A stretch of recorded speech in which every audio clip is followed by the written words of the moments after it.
Assalamualaikum warahmatullahi wabarakatuh. Afiamen, dimanapun Anda berada, kembali dengan saya, Kapten Hanafi Herlim. Saya berharap Anda semua dalam keadaan sehat walafiat, walaupun corona sampai saat ini masih belum sirna. Kali ini saya akan bercerita sesuai dengan judul, yaitu pesawat mendarat tanpa roda, atau yang biasa lazim kita sebut adalah belly landing. Seperti apakah itu belly landing? Sebelum saya mulai, seperti biasa, saya mempunyai pantun untuk Anda. Besi yang sering kena air akan berkarat, namun emas berbeda yang selalu mengkilat. Apabila sampai terpaksa sebuah pesawat tanpa roda mendarat, ini namanya sudah kasus yang darurat. Kenapa saya katakan darurat? Karena tidak lazim yang namanya pesawat mendarat tanpa roda. Sebelum saya mulai atau saya awali, kita lihat dulu video seperti ini, yaitu pesawat mendarat tanpa roda. But to belly flop the plane with its engines acting like the runners of a sled onto a concrete runway. As you can see in this actual video shot inside the cabin, in the final moments, the passengers were ready for the worst. Air traffic controllers wished the captain good luck, and in the last few seconds, he turned to his co-pilot, just in case. I said to my first officer, And then it happened. Flight 16 touched down at more than 140 miles an hour.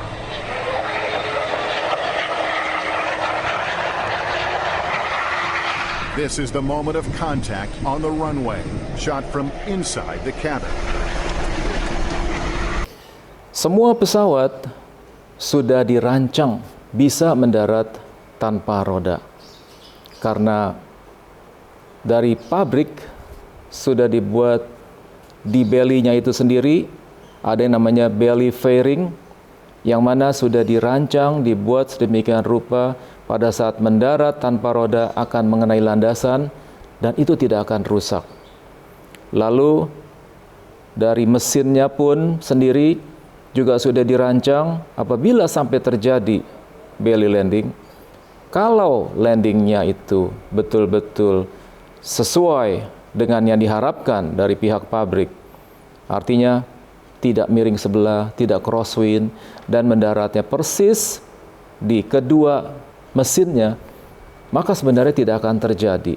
Artinya tidak akan terjadi kerusakan yang sangat fatal. Yang rusak itu hanya di bagian bawah dari engine itu sendiri yang dinamakan engine cowling. Seperti apa? Ada dalam foto ini.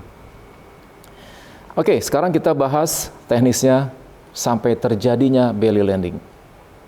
Belly landing itu ada dua kategori, dua macam, dua versi, dua kemungkinan.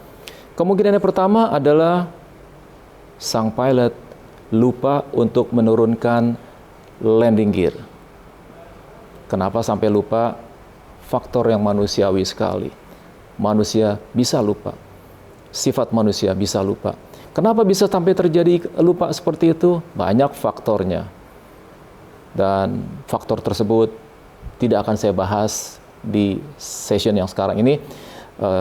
Walaupun saya bisa kutip sedikit, itu faktornya adalah tidak fokus atau tidak serius. Mengobrol, asik mengobrol, sampai pesawat mau mendarat, sudah fase-fase mendarat, masih asik mengobrol. Itu bisa terjadi. Jadi, ya kita hindarilah hal seperti itu. Di bawah 10.000 feet, sudah fokus, tidak ada lagi obrolan selain obrolan checklist, atau obrolan standar prosedur untuk kita mendarat. Yang kedua, bisa terjadi karena mungkin kurang tidur, kurang istirahat, terjadi fatigue, kelelahan, dan lain sebagainya. Dan masih banyak lagi hal-hal yang kelihatannya sepele tapi sangat membahayakan. Oke, kita lanjut lagi ke masalah belly landing itu tadi. Yang pertama tadi sudah saya katakan faktor lupa. Yang kedua, faktor dari teknisnya itu sendiri, dari sistemnya. Apa itu sistemnya? Kaitannya ke hydraulic system. Walaupun hydraulic kita di pesawat advance banyak, ada 3 hydraulic. Ada yang hydraulic A, hydraulic B, atau juga ada yang hydraulic green, hydraulic blue, ataupun yellow. Kegagalan turunnya landing gear atau roda pendarat dikarenakan hydraulic yang saya sebutkan tadi. Yang paling fatalnya adalah hydrauliknya bocor. Kalau sampai hydrauliknya bocor, hydraulik yang khusus untuk arah landing gear. Apabila hal itu bocor atau karena rusak dan lain sebagainya, sehingga landing gear normal tidak bisa diturunkan, masih ada alternate landing gear atau yang disebutkan adalah roda pendarat cadangan atau darurat yang juga ada di video ini dapat Anda saksikan. Dan biasanya kalau roda pendarat darurat ataupun cadangan sampai rusak juga, itu sangat di luar dari kemungkinan. Kemungkinan pertama, it's okay. Walaupun menurut statistik yang saya dapatkan di Indonesia khususnya di Jakarta, tidak pernah hal ini terjadi, baik dikarenakan lupa atau dikarenakan kerusakan, khususnya di Cengkareng. Sepanjang yang saya tahu dari data statistik, tidak ada yang mendarat tanpa roda atau belly landing. Data statistik yang saya dapatkan dari kawan-kawan di ATC, pernah terjadi di Indonesia 3 kali pesawat mendarat tanpa roda. Dan semuanya itu dikarenakan lupa. Jadi bukan karena sistem, bukan karena teknis dari pesawatnya. Yaitu faktor manusiawi tadi yang saya katakan lupa, sudah saya sebutkan semua tadi. Dan apabila sampai terjadi mendarat tanpa roda, walaupun masih ada roda pendarat darurat yang sudah kita tampilkan tadi videonya, bisa terjadi karena teknis yang saya sebutkan, masalah hydraulik bocor atau rusak semuanya, tapi semuanya itu di planning atau direncanakan. Sang pilot sudah tahu terjadi kerusakan, apabila kalau sampai diteruskan mendarat, maka yang terjadi adalah darurat tanpa roda. Dan pilot akan melakukan persiapan kontak ke tower, koordinasi kepada pihak tower, apa-apa saja yang akan dilakukan atau apa saja yang akan terjadi, expect the worst condition will be happen. Sang tower pun juga akan menyiapkan preparation. Contohnya, kalau airportnya internasional, pasti dia mempunyai foam atau busa disemprot di landasan supaya pada saat mendarat untuk mengurangi gesekan ataupun terjadinya kebakaran atau karena api, gesekan antara benda dengan aspal. Namun ada pilihan lain, kalau seandainya terjadi 2 koordinasi yang baik antara pilot dengan ATC, mungkin bisa disarankan atau minta landing di shoulder atau di rumput untuk mengurangi gesekan yang keras.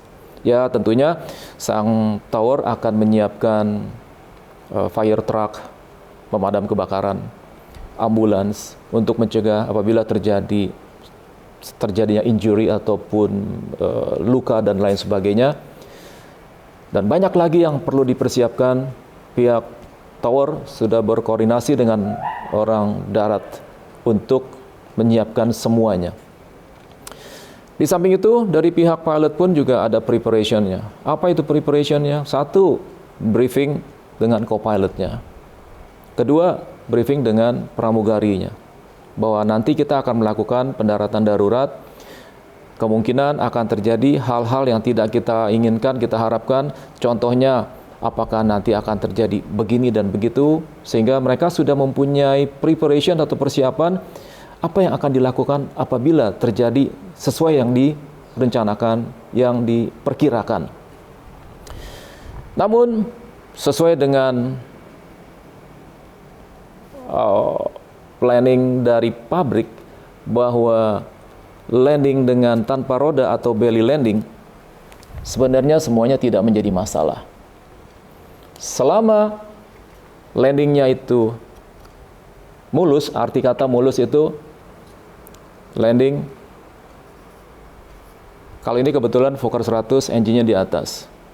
Tapi kalau misalnya seperti Boeing, Airbus, atau pesawat yang lain lagi, yang engine-nya di wing, maka wing-nya akan mengenai landasan. Apabila landing-nya bagus, rata, dan tidak keras, atau boleh dikatakan smooth landing, maka yang rusak itu hanya engine cowling-nya saja. Engine cowling itu adalah pembungkus dari mesin. Yang rusak hanya bagian bawah ini saja. Tapi apabila mendaratnya itu tidak bagus, contohnya one wing low, atau seperti mendarat kena kanannya dulu atau kena kirinya dulu, sehingga akan terjadi kerusakan yang namanya gearbox atau transfer gearbox. Kalau sampai terjadi seperti itu, itulah yang terjadi di Pakistan Airlines tanggal 23 Mei 2 bulan yang lalu. Kalau itu sampai terjadi, maka bagian dalam yang rusak adalah oil pump, pompa oli. Apabila itu sampai terjadi, olinya bocor, pasti mesinnya pun akan mati tanpa oli. Walaupun ini pernah terjadi juga di masa lalu pada diri saya. Olinya hampir habis dan sempat saya tahu pada saat itu dengan amat terpaksa mesin itu saya matikan. Karena kalau dibiarkan, maka mesin akan rontok. Lebih baik saya matikan dengan satu mesin, saya mendarat dengan satu mesin, dan alhamdulillah selamat. Karena kalau saya biarkan, oli itu akan habis terus, maka engine akan rontok dan berapa miliar satu mesin ini akan terbayar atau harus dibayar dengan sekian miliar satu engine. Alhamdulillah selamat dan tidak ada masalah apa-apa. And then kita bicara lagi tadi masalah preparation atau persiapan. Pendaratan apabila dilakukan dengan smooth, artinya dua mesin ini bersentuhan dengan aspal seperti yang ada di dalam video, And then we touched down. maka pesawat tidak akan rusak. Yang rusak itu adalah yang namanya belly fairing. Belly fairing ini yang terletak di bawah pesawat, yang dinamakan belly itu adalah perut. Terletak di bawah pesawat itu, itulah yang akan rusak. Dan itu memang sudah dirancang oleh pabrik, itu akan rusak. Tapi itu hanya bagian luar atau bagian bawah, dan itu masih bisa diganti. Sehingga kerusakan tidak begitu fatal. Amit-amit jangan sampai terjadi pada siapapun juga. Oke, jadi engine cowling, transfer gearbox, oil pump yang akan rusak apabila landingnya tidak bagus. Sampai di sini sudah cukup keterangan saya. Semoga apa yang saya bicarakan ini menambah wawasan, menambah pengetahuan untuk Anda tentang dunia variasi, menambah wawasan untuk Anda tentang dunia aviasi. Sebelum saya tutup, ada sebuah pantun hadiah untuk Anda juga. Jika orang Indonesia suka makan nasi, lain halnya orang Jepang yang suka makan sashimi. Jika Anda suka dunia aviasi, nonton video ini yang penuh dengan variasi. Namun jangan lupa, bila Anda memang betul-betul suka, untuk di-like, share, dan subscribe channel ini. Semoga Anda puas dengan penjelasan saya. Semoga dapat menambah wawasan Anda tentang dunia kami, dunia penerbangan. Semoga Anda bisa menerima semua ini. Terima kasih. Wassalamualaikum warahmatullahi wabarakatuh. Adios, amigo.